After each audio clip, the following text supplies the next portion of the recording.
I thought they were outstanding, and so I've got to apologise to Joe if I upset him a couple of years ago, but been critical of the way that they played. So I thought they moved the ball brilliantly well, and they were so exciting the way that they played today. Yeah, no, I think they were really good. So it's credit to Joe and the team and their attacking stuff, and they're definitely going in the right direction. Look, I played with Gats. I've known him for a long time, and we've been sparring partners for a while at the same time. I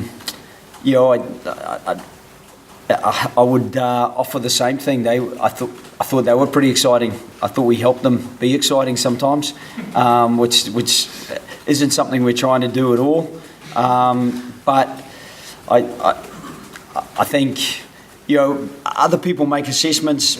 You have to move on from that pretty quickly. As much as sometimes it's nice to get that little confidence boost.